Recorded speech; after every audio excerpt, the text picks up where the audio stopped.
Bonjour à tous, j'espère que vous allez bien. BHL vient de sortir un documentaire consacré à l'Ukraine, bien évidemment. Il ne pouvait pas en être autrement. Et il défend la souveraineté ukrainienne, hein, la lutte du peuple ukrainien pour sa souveraineté. Très bien. Mais je pose la question à BHL, pourquoi vous ne faites pas un documentaire sur la lutte du peuple français pour défendre sa souveraineté? Souveraineté largement massacrée, écrasée, remise en cause. Nous n'avons plus de frontières depuis 20 ou 30 ans. Nous avons 750 zones de non-droit en France, selon le ministère de l'Intérieur. Donc nous avons 750 Donbass et Crimée et Mariupol en France, où nous n'avons plus de souveraineté, d'accord? Où nous sommes une milice comme une autre. Où notre police est caillassée, où notre État, où notre drapeau est brûlé, il est humilié, voilà, foulé au sol. Nous avons même notre pègre a été supplanté par des criminels étrangers.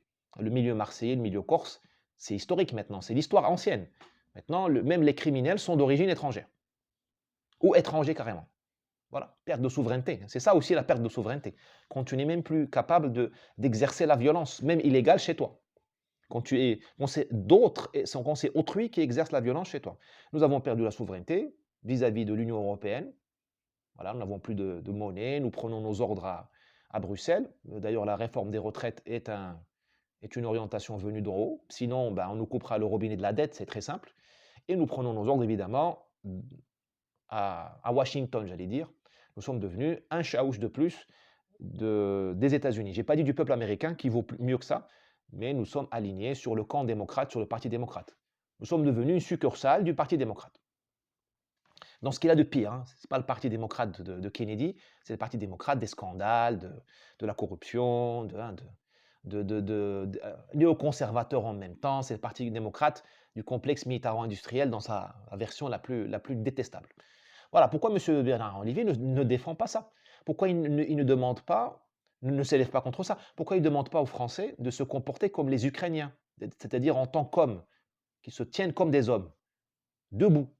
Pourquoi il ne demande pas aux Français de se comporter comme des hommes, de prendre de la graine sur les Ukrainiens, qui défendent leur pays comme des hommes?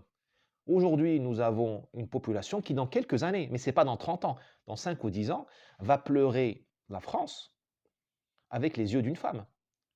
Hein, j'essaie de reprendre la métaphore là, du roi Boabdil, dont la maman lui a dit en quittant Grenade, je crois en 1492, elle lui a dit c'est pas la peine de pleurer. Hein, parce que, non, elle lui a dit oui, pleure.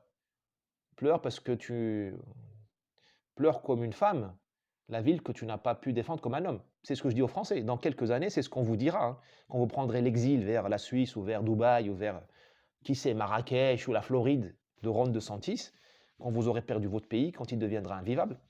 Les Belges d'ailleurs Belges, tout ça, ils vont dans le même, ils courent le même danger.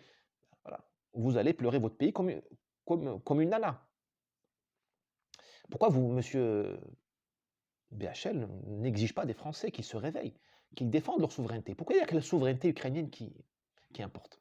Bon, j'essaie de résoudre cette contradiction qui est réelle, mais en réalité elle est superficielle parce que monsieur BHL ne se bat pas pour la souveraineté ukrainienne. La souveraineté ukrainienne, c'est un mot valise, c'est pour faire plaisir voilà, aux bien-pensants, c'est pour avoir une production, pour avoir un diffuseur. Voilà, c'est une carte de visite qu'on met, c'est un chapeau pour dire je pense comme vous, donc acceptez-moi. Non, M. BHL ne défend pas la souveraineté du peuple ukrainien. Il défend l'alignement, le ralliement du peuple ukrainien aux deux empires qui posent problème aujourd'hui, l'empire européen et l'État profond américain. M. BHL ne veut pas d'une Ukraine libre, indépendante. Non, il veut d'une Ukraine alignée sur le programme qui est à Davos, voilà, qui correspond à une Union européenne qui dissout les États, qui transforme en sous-préfecture. Monsieur Macron est un préfet, sous-préfet, qui prend ses ordres chez Madame von der Leyen. C'est un sous-préfet qui coûte très cher, parce qu'il prend plus de 40 ou 50% du PIB français, il le pompe, l'État français, donc Monsieur Macron, par incarnation, pompe tout ça. Mais Monsieur Macron ne prend pas de décision stratégique. Bon, ça tombe bien, il vit ça très bien parce que lui-même est d'accord avec notre asservissement et notre dissolution. Il veut démanteler la France, donc ça tombe très bien que Madame Ursula von der Leyen lui demande de faire ça sans lui demander son avis. Ça lui va bien. C'est l'homme de la situation. Et vous avez un État profond américain. Je n'ai pas dit les États-Unis ou le peuple américain. J'ai dit un État profond américain, version démocrate, qui veut que de Dunkerque à, je ne sais pas moi, à Donetsk ou je ne sais plus où là, à Bakhmout, que nous soyons dans un camp de la diversité, que ce soit un hall de gare où vous avez des Noirs, des Arabes, vous avez des Blancs soumis aux privilèges blancs, c'est-à-dire des Blancs diminués, des Blancs humiliés, des Blancs soumis, des Blancs en repentance permanente, des Blancs menacés. Vous avez un lobby LGBT incroyable, vous avez des gens qui ne savent pas s'ils sont des hommes ou des femmes. C'est pour ça qu'on est fâché avec la Hongrie, cette histoire de... On veut leur imposer notre maladie mentale. Des pays déchristianisés, des pays où Rihanna est considérée comme une philosophe, où Beyoncé est considérée comme voilà, une intellectuelle, où les parcs publics se nomment Rosa Parks et Martin Luther King, comme ici en région parisienne où je me trouve actuellement. La région parisienne est devenue une succursale de Harlem. Le PIB en moins, hein, c'est-à-dire que nous copions les Américains, nous copions nous copions que le folklore, enfin, nous copions que ce qui peut nous faire de nous des Américains de pacotille. Nous sommes des Américains de pacotille désormais. Nous ne serons jamais Américains. Nous avons mis 2000 ans à être Français, on ne va pas devenir Américain en 50 ans, ni en 100 ans. Bon, c'est un autre débat. Donc voilà, cet État profond américain veut transformer l'Ukraine, la Pologne, la Hongrie, tous ceux qui résistent, en une espèce de hall de gare, hein, pour paraphraser un de mes philosophes favoris, un de mes penseurs favoris, M. Jacques Attali, qui a tout dit. Hein. La France est un hall de gare, est une chambre d'hôtel, hein, je crois. Ça. Moi, je dis hall de gare. Je me permets quelques libertés poétiques. Donc voilà, ils veulent transformer, ils veulent faire des Ukrainiens, des Américains au rabais, des contrefaçons. Voilà, le mot m'échappait, des contrefaçons d'Américains qui consomment, qui grossissent, qui sont sur Tinder, sur Pornhub, et voilà. Et qui confient les clés de leur arsenal militaire à telle ou telle alliance. Voilà. C'est ça le projet. Donc, donc c'est normal que M. BHL défende la souveraineté ukrainienne, parce que ce n'est pas une vraie souveraineté. Il défend l'asservissement de l'Ukraine à deux empires. Comprenez-moi bien, moi je soutiens le soulèvement ukrainien, le réveil ukrainien. Je soutiens les hommes d'Ukraine. Quand je dis les hommes et les femmes. Parce que ces hommes-là d'Ukraine, s'ils sont aussi forts, c'est que les femmes ukrainiennes ont bien fait le job. Elles les ont bien élevés. Elles sont bien complémentaires à eux. Il n'y a pas d'homme fort sans femme forte. Hein. Comprenez-moi bien. Le système patriarcal existe parce que les femmes le veulent bien et le rendent possible et lui donnent sa superbe. Hein. Et heureusement qu'il y a le patriarcat en Ukraine, sinon les Russes ils seraient déjà à Varsovie en train de prendre de la vodka avec du jus d'orange. Bon. Et donc, voilà le projet de ces gens-là. C'est pour ça qu'ils disent d'ailleurs souveraineté, parce qu'il ne faut pas parler de souveraineté, parce que la souveraineté est un mot que personne ne comprend. Ce n'est pas la souveraineté qu'ils défendent, ils défendent...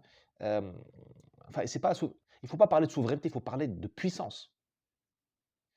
Un pays est souverain quand il est puissant, c'est quand tu es fort que tu peux être indépendant. Quand tu es faible, tu es indépendant par accident, c'est parce que ton voisin te tolère. C'est comme le Liechtenstein. Le Liechtenstein est libre. Pourquoi? Parce que l'Allemagne ne veut pas l'envahir. Mais demain, l'Allemagne, elle l'envahit en une demi-heure. Voilà. Donc, la souveraineté du Liechtenstein, ça me fait rire. Vous voyez ce que je veux dire? Ces gens-là ne parlent jamais de puissance. C'est ça les marqueurs auxquels il faut faire attention. Ils ne parlent jamais de puissance. Ils parlent toujours de souveraineté, voilà, de liberté. Ça ne veut rien dire, la liberté. Enfin, pourquoi faire? Je veux dire, même ton chien, il se considère comme libre alors qu'il a une laisse. Mais il est libre de faire caca dans le parc quand tu l'emmènes. Ça ne veut rien dire tout ça. C'est la puissance. La puissance vient du désir. Du désir. Or, nous n'avons plus le droit de désirer. Nous n'avons plus le droit de désirer. Tout est interdit. Tu ne peux plus manger de viande. Tu ne peux plus désirer une femme, sinon, si tu es hétéro, tu es déjà suspect. Tu n'as plus le droit de parler à une femme, sinon c'était du harcèlement. Tu n'as plus de désirer d'avoir une maison individuelle parce que c'est la planète que tu tues, que tu éradiques. Tu n'as plus le droit de désirer de voyager, le désir de l'exotisme parce que c'est le CO2, tu ne peux plus prendre l'avion. Il y a quelqu'un qui veut interdire les vols ou te donner le droit à 4 vols par an, mais c'est du délire, il est fou. Voilà, tu ne peux plus désirer. Voilà, donc Attention à l'imposture. Attention à l'imposture. On ne tombera pas dans le message subliminal de monsieur BHL. Donc souhaitons à l'Ukraine le retour de la puissance, donc de l'indépendance, donc de la souveraineté véritable, et souhaitons aux Français le même sort que les Ukrainiens, le réveil des hommes qui se comportent enfin comme des hommes, qui se tiennent debout et qui reconnaissent leurs véritables ennemis et qui leur disent, les gars, nous sommes enfin, dehors, tout simplement. Attention, dans mon discours, il n'y a rien d'anti-européen ni d'anti-américain. La véritable Europe n'est pas l'Europe kebab de Madame von der Leyen. Faut voir ce que c'est que Bruxelles. Bruxelles, tu as le noyau des lobbyistes européens, des fonctionnaires européens, et c'est entouré par une ceinture ethnique venue d'ailleurs. La Belgique, c'est le RIF aujourd'hui. C'est ça l'Europe de Madame von der Leyen. Berlin est une ville turque, me dit-on. C'est pas, excusez-moi, ce n'est pas l'Europe. Moi, je ne vais pas mourir pour ça. Vous ne devriez pas même vous préoccuper de ça. Ça peut crever. Même ça, on s'en fout. Enfin, c'est pas l'Europe. Vous rendez compte ce que c'est que on vous embête, on vous enlève votre monnaie, on vous enlève plein de choses pour faire l'Europe kebab. Je suis désolé, c'est pas l'Europe. Donc, la véritable Europe est européenne. Ça ne veut pas dire qu'elle soit xénophobe. Elle est juste européenne. C'est d'ailleurs l'Europe que viennent voir les touristes, hein. Les gens ne viennent pas à Venise pour manger des kebabs ou à Paris pour manger du couscous, non déplaise aux Marocains. Mais je suis moi-même marocain. Mais c'est pas, vous voyez ce que je veux dire? Et vous avez, mon discours n'est pas anti-américain. Je dis, il y a un État profond qui a déjà fait de nous des chaouches. Et les Américains n'ont pas besoin de chaouches. Ils ont besoin de partenaires en Europe, d'États forts, capables de payer le budget de la défense que nous ne payons pas, parce que c'est les Américains qui payent l'OTAN pour nous. Et des partenaires qui sont capables de faire le boulot que les Américains parfois ne savent pas faire, notamment dans les conflits de basse intensité en Afrique et ailleurs. Ils ont besoin de partenaires aussi pour tenir le front face aux Chinois. La menace de demain, c'est la Chine. L'islam, le grand rival stratégique de l'Occident, c'est l'islam, en plus de la Chine. Mais nous, on perd notre temps à combattre les Russes qui nous ressemblent, qui ne sont pas simples. Mais franchement, enfin, sincèrement, on va perdre 20 ans à imposer aux Russes le monde LGBT. On va leur imposer le rap et le LGBT. C'est ça l'enjeu aujourd'hui, en plus de prendre leurs matières premières. Mais franchement, c'est les 20 ans qui viennent, là, on pourrait les consacrer à imposer, à contenir la Chine derrière une muraille de Chine. Commerciale, technique, réglementaire, culturelle, pourrait contenir l'islam. D'ailleurs, on pourrait proposer un New Deal à l'islam, mais être nous-mêmes, être force de proposition, pour nous protéger de la menace existentielle de l'islam. Et l'islam est aussi puissant que nous. Moi, je ne suis pas anti-musulman. Je vous dis, l'islam est aussi fort que l'Occident, aussi fort, dépourvu de technologie, parce qu'il a ce que l'Occident n'a plus, l'âme, enfin, la foi en Dieu. Et ça déplace des montagnes. Nous, on n'est même pas foutus de nettoyer les couloirs du métro parisien avec on ne règle aucun problème, nous les Occidentaux aujourd'hui. On dépense de l'argent, on fait du bruit. Le monde musulman est capable, pour l'instant, et je pense qu'il va pour longtemps, de mobiliser des âmes partout, les Noirs, les Asiatiques, les Pakistanais, les Indonésiens.